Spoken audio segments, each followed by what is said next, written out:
He says, Caleb, not sure if I'm fully understanding you. Are you saying circumcision is to physically be performed still today?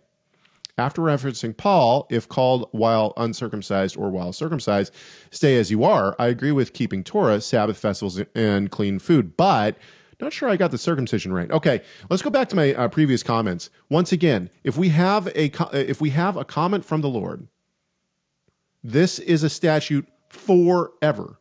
It shall be throughout all your generations. Now, I know people are going to go to things like, okay, well, what about the tabernacle and the way that the people were supposed to carry the tabernacle? Once again, I don't believe that those laws are done away with. I don't believe that they are. So I do believe in progressive revelation, and I do believe that God gives commands for his people in the situations that they're in. So, for instance, when Israel is in Egypt, they don't have a land yet. They are not residing in a land, and therefore the land commandments are not going to apply to them in that time and place. Okay, that doesn't mean that God's law changes. It means that when his people have a land, there are laws for when they have a land, and there is laws for them when they don't have a land. Now, still haven't done the work on this, but I'd really like to also think through and do the work on what if Israel is, like they are right now, in a military situation. Are they? And let's just pretend for a few seconds that we knew that people were from various tribes. In other words, the tribes were allotted and people were living in their tribal land. If Israel went out to fight, would they set up in a way where they were set up like God commands them in the wilderness? In other words, the laws don't necessarily leave. However, Israel is not wandering in the desert. If they did wander in the desert, those laws would still apply. So anyway, not the point. All of this to say, and let's get back to it, the idea of circumcision is forever. It is a sign forever. So what we can't have is we can't have Paul coming along and saying, guess what? That law doesn't matter anymore. That law is done away with. Something else must be going on. That's the point. So now it is up to us to look into the scripture and say, what else could be going on?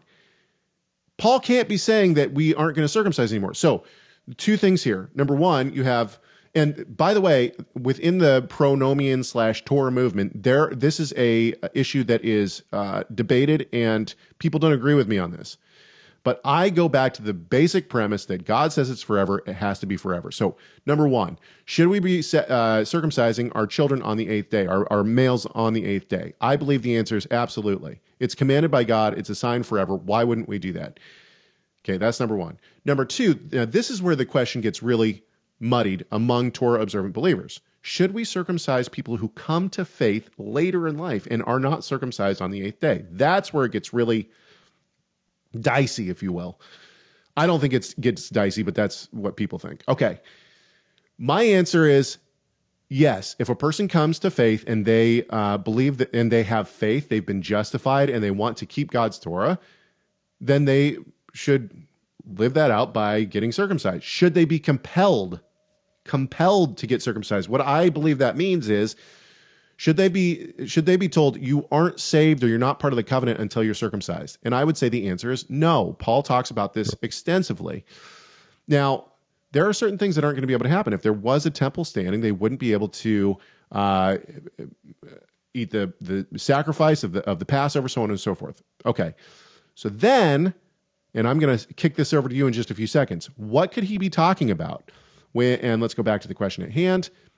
He says, Paul, after referencing Paul, if called while uncircumcised or while circumcised, stay as you are. Once again, I believe, this is my view on Paul's teaching on circumcision. I believe that circumcision and uncircumcision are shorthands, and I think that we've been able to prove this from first century lit. Circumcision and uncircumcision are shorthands for conversion processes into various sects. So if you wanted to be considered on the in-group, or if you wanted to be considered a covenant member, you had to convert. Then you were considered Jewish, and then you were considered part of the covenant. Until you did that, you were not. And the God-fearers in the synagogue were considered second-class citizens. In fact, in Acts, they're not even allowed to talk with the other people, right? So anyway, and I write about this in my commentary. Anyway, the point here is simply this. If you come to faith and you have already converted, don't try to unconvert. If you've come and you aren't converted, don't try to convert. What matters is faith. Now, does that mean that we throw the command of circumcision out?